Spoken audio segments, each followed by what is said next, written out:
Suatu ketika Rasulullah ditanya, wahai Rasulullah, apakah sesuatu yang paling dahsyat di muka bumi?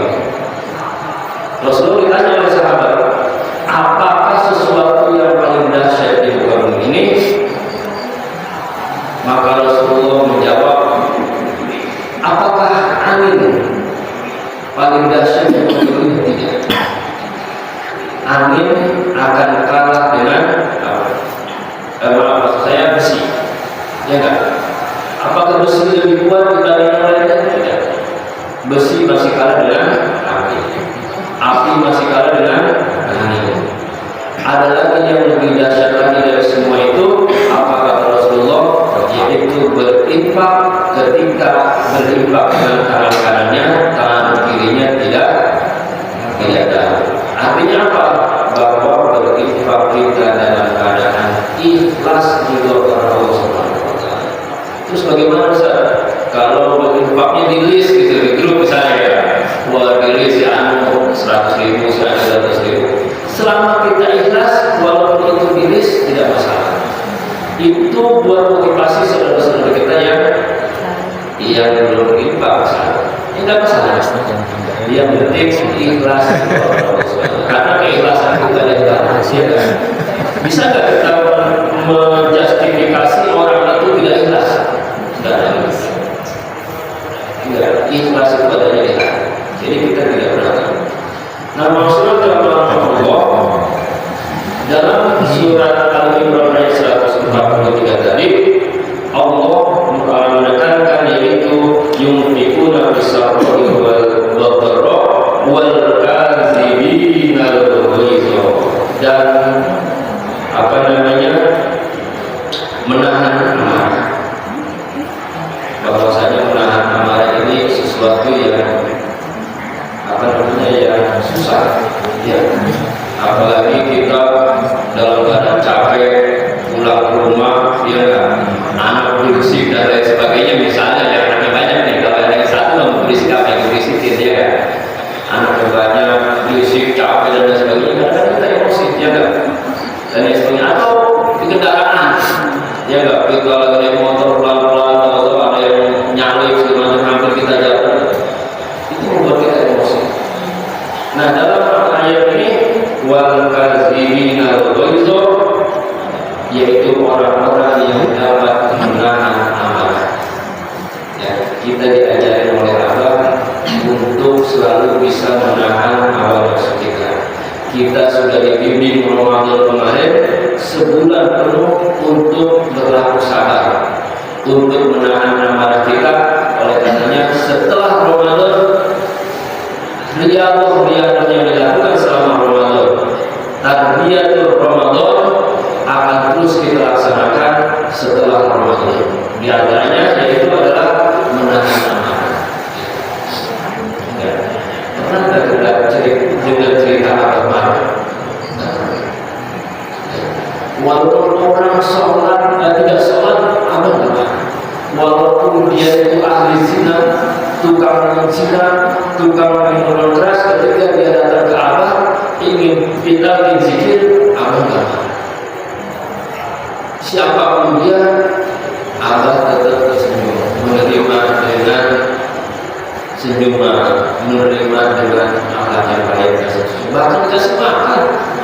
Suatu saat ada maling tertangkap di pesantren, ya, di Surabaya, kemudian maling itu ditangkap dibawa ke Abah.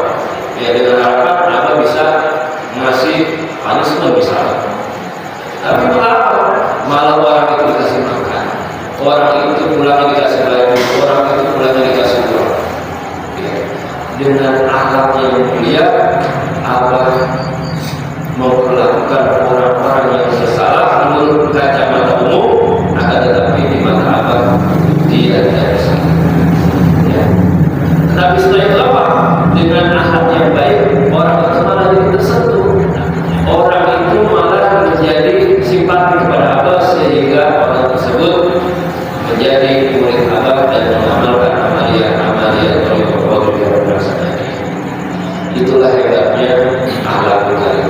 Makanya Nabi ketika diutus oleh Allah, yang pertama Nabi tidak membawa misi tauhid terlebih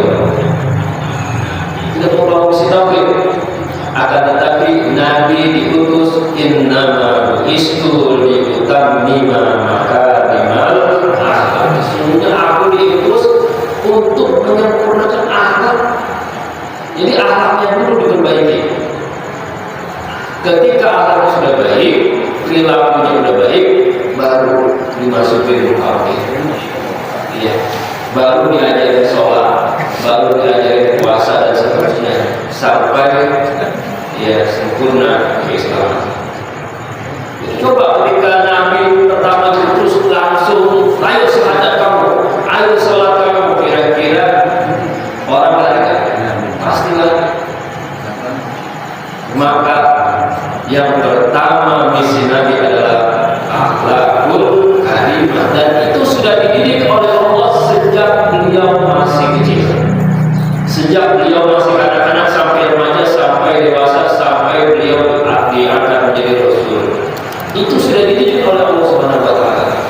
Kalau manusia yang dididik, Pak, ya enggak, itu tidak seperti itu produknya. Akan tetapi ini didikan Allah Subhanahu Wa Taala, maka Rasulullah SAW menjadi insan yang sempurna, insan yang berakhlak mulia, sehingga tidak heran kalau setelah meninggal beliau 1400 tahun berikutnya orang masih percaya, bahkan masih masih merasa cinta dan kangen kepada baginda Rasulullah SAW. Bagaimana mungkin kita tidak pernah ketemu Rasulullah? Bagaimana mungkin kita tidak hidup di Rasulullah, tapi kita merasa itu kepada Rasulullah? Ya kan? Sekarang saya tanya, para jamaah sekalian pasti punya kakek atau tidak ada kakek yang sudah pernah kita lihat. Apakah kita punya rasa itu kepada beliau? Ya, saya yakin tidak. Ya kan? Tetapi Rasulullah beda. Kita hidup jauh zaman Rasulullah 1400 tahun yang lalu, akan tetapi ketika kita membaca sholawat di malam hari, kita membaca sholawat di kesendirian kita, ketika baca sholawat di keheningan malam, kita merasa rindu kepada baginda Rasulullah SAW. Dan ketika kita rindu, pasti Rasulullah rindu kepada kita.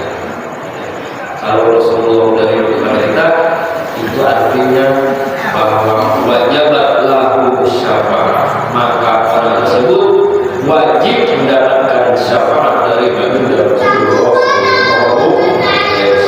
Luar biasa. Ya, maka dalam amalia kita, terutama dalam khataman, selalu diselingi dengan sholawat, ya, ya, Fatihah, sholawat, ya, kemudian baca misalnya pas menunggu waktu sholawat lagi, baru Fatihah lagi, tawasul kepada Syekh, kemudian sholawat lagi, diseling lagi dengan nikmat Allah manasik. Itu artinya bahwa apa? Sholawat yang menjadi kunci diijabahnya doa kita oleh Allah Subhanahu wa Ta'ala, menjadi kunci. Makanya khataman ini salah satu amalia, ya, kata pengarsa ada menjejen, siapa yang punya hajat dunia maka amalkan khataman. Tetap kita minta kepada Allah dan menurut ikhlas, tidak berharap apa-apa, tetapi setiap kita pasti punya hajat, benar? Setiap kita namanya hidup di dunia pasti butuh sarana-sarana di dunia. Ya, misalnya kita nggak punya uang, kemudian anak mau kuliah sekolah, mau bayar kuliah, yang satu mau ini, mau itu, yang sebagainya. Khataman. Allah sudah memberikan senjata buat kita. Allah sudah memberikan sarana buat kita, tinggal kita mengamalkannya. Ya. Yakin bahwa apa yang amalia-amalia yang dianjurkan oleh Allah kepada kita sekalian sangat bermanfaat, baik di kehidupan kita di dunia maupun kehidupan kita di akhirat. Amin amin ya rabbal alamin. Yang kita semua dan yakin. Kemudian kemudian orang yang memaafkan kesalahan orang lain. Nah, di dalam momen Idul Fitri ini, ya, alhamdulillah tradisi di kita di Indonesia itu punya tradisi pulang kampung, punya tradisi maaf-maafan, punya tradisi halal bihalal dan seterusnya. Ya enggak? Kalau di luar negeri enggak ada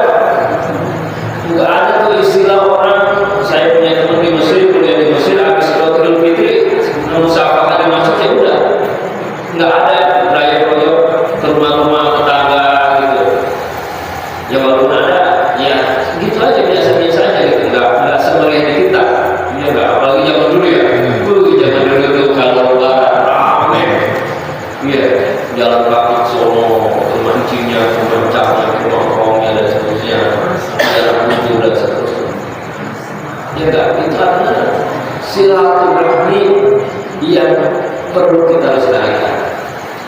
Ya, memaafkan, memberi maaf dan seterusnya itu sangat dianjurkan oleh Allah Subhanahu wa taala dan juga baginda Nabi Muhammad sallallahu alaihi wasallam. Wal afina an-nas, yaitu orang yang memaafkan kepada manusia, wallahu yuhibbul muhsinin, dan